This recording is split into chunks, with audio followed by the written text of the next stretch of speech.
चौधरी मामन खान जी।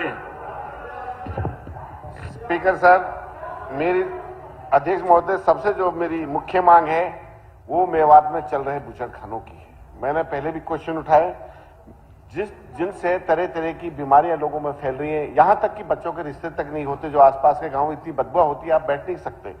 जब इतने ही अच्छे ये इंडस्ट्री थी तो माननीय मुख्यमंत्री जो हमारे उत्तर प्रदेश के, उन्होंने यहां उनको सभी को निकाला और भाजपा सरकार ने एक विशेष समुदाय में इनको यहां लगाने का काम किया, जो और इनको सबको जो लाइसेंस दिए बूचड़खानों को, विशेष समुदाय मुसलमानों में दिए। और कहां है सर?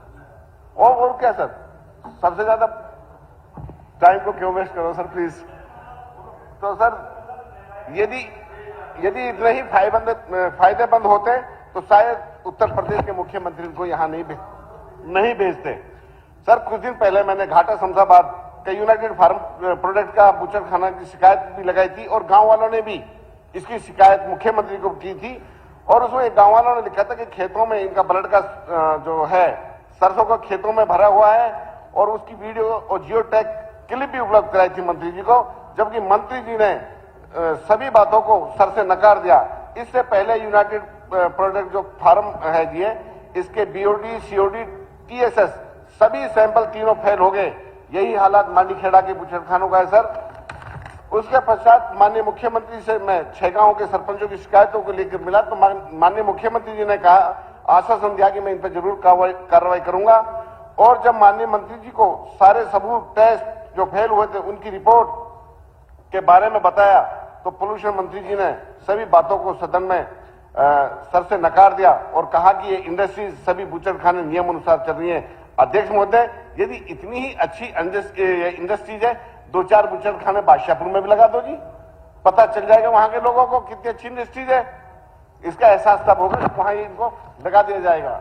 अध्यक्ष महोदय, उसके पश्चात 3 बूचड़खाने हमने रिक्वेस्ट की कि मत दो आप इसके सीटीओ कंसेंट टू ऑपरेट। एक तो cargo foods, fragrance food, aster cargo, फिर उनको लाइसेंस दे दिए। सर, कहां तक झेलेंगे इनको? जब अध्यक्ष महोदय, जब मेवात में पशु क्रूरता व जीव हत्या को बचाने के लिए जगह जगह महापंचायत हम कर रहे हैं, धरना प्रदर्शन कर रहे हैं, और सरकार जीव जंतुओं को की हत्या करने वालों का क्यों साथ दे रही है? अध्यक्ष महोदय, मेवात को तो बदनाम किया जा रहा है। मेवातियों को सरकार की मदद की जरूरत है जीव जंतुओं को बचाने की, परंतु सरकार मदद कर रही है जीव जंतुओं की हत्या करने की। मुझे तो आशंका है सर, सर। एक मिनट। देखिए, ये सदन है, सदन के अंदर कोई भी ऐसी बात नहीं कहनी चाहिए जो तथ्यों से परे हो और या उसका कोई गलत असर जाए। एक तो माननीय सदस्य ने कहा कि विशेष समुदाय, मेवात के अंदर भी 36 बिरादरी के लोग रहते हैं, कोई एक ही समुदाय नहीं रहता, सारे के सारे रहते हैं। हिंदू भी रहते हैं, मुस्लिम भी रहते हैं, सारे धर्मों के लोग रहते हैं। दूसरा का भी ये 4 बूचड़खाने बादशाहपुर में लगा दिए जाए, ये तो किस आदमी ने कहां लगाना है, उसके पैमाने हैं, उस हिसाब से लगाए जाते हैं। कोई यहाँ कोई मंत्री जी लगवाने का काम थोड़ी कर रहे हैं कोई, वो तो एक सरकार के नियम है। नियम की बात है कि किसने कहां लगा लिया है, नियमों के तहत लगाए हैं। ये शब्द निकाल दो। अध्यक्ष महोदय, हमारे यहाँ मत लगाओ, कहीं लगा दो। हरियाणा में बिल्कुल सही बात है, 36 बिराद रहती है। मैं मानता हूं मंत्री जी की बात को जो कहा है, लेकिन 32 एक विधानसभा फिरोजपुर जिसका ही मिली है 90 कंस्टिट्यूंसी में। मेरा कहना का मतलब ये है सर कि कहीं भी लगा लो, हमारे मेवात को इसमें बचाया जाए। और मैं ये भी कहना चाहता हूं सर कि जब भी कभी बिजली का कट लगता है, हमारे 3 फीडर थे एपी के, एक तो मरोड़ा का, एक था गुजरनगला का और एक था नगीना गोरवाली का। सर 2-2 साल से हमारे ये जो सिटी होती है उसमें इनको कनेक्ट करना था। 2-2 साल से बाहर उनके वायर जो सबसे बाहर अलग कर रखे हैं, और बूचड़खाने को 1 महीने में ही तुरंत कनेक्शन दे दिया जाता है। और जब भी हिसार से कट लगता है, रात को किसान अपने खेतों में पानी भराता है, और जब भी कट लगता है तो किसानों को ऊपर लगता है, बूचड़खानों को ऊपर नहीं लगता। जो सरकारें बनाते हैं, जो बूथों पर एजेंट बन के खड़े रहते हैं, जो हमेशा खड़े रहते हैं, सर्दी हो या गर्मी हो, और जब भी जरूरत पड़ती है उनके तो कट लगते हैं और इन बूचड़खानों वालों के कट ले लगते हैं। मेरी मांग है सर कि ऐसा ना किया जाए किसानों के ऊपर मंत्री जी अत्याचार। मेरे साथियों ने बिजली के बारे में जिक्र किया। हरियाणा प्रदेश में माननीय मनोहर लाल जी ने हमारा गांव जगमग गांव की शुरुआत की थी। आज 6000 गांव के अंदर 24 घंटे बिजली दी जा रही है। और किसानों को रेगुलर 18 घंटे बिजली दी जा रही है। यदि पार्टिकुलर किसी फीडर की कोई बारे में कोई बात है तो विधायक जी अब लिख कर भेज देना।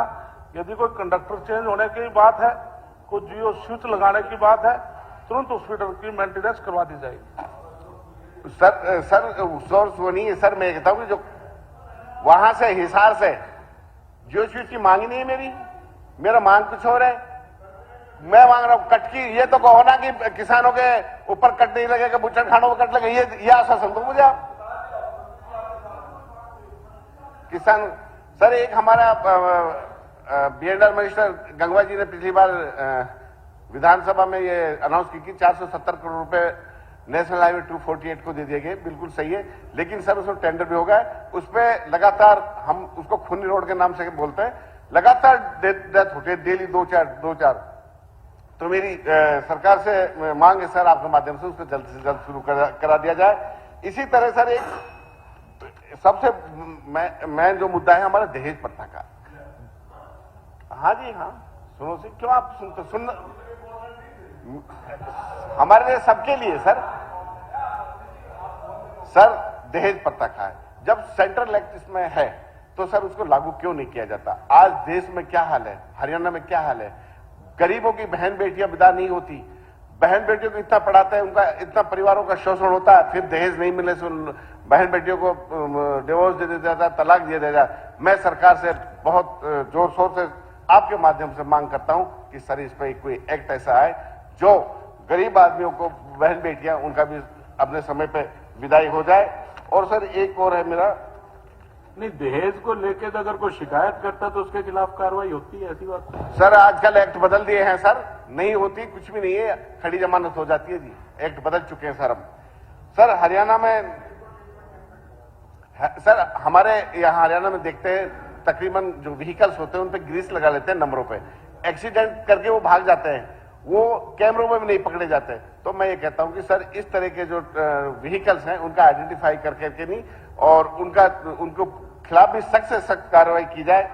और एक सर और है मेरा, ये लास्ट क्वेश्चन है सर, एक ही बस ये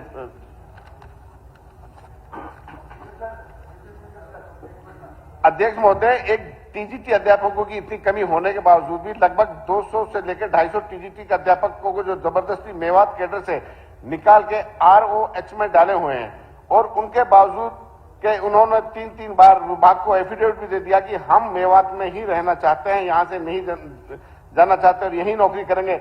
लेकिन इतना ही नहीं सर, तबादले की तलवार उनके सर पर लटकी हुई है, और उनका ये पता नहीं जो एचआरएमएस है वो खुलेगा या नहीं मेवात का। मैं सर आपके माध्यम से मंत्री से मांग करता हूं कि वो उन टीचर को वहां से नहीं बदला जाए।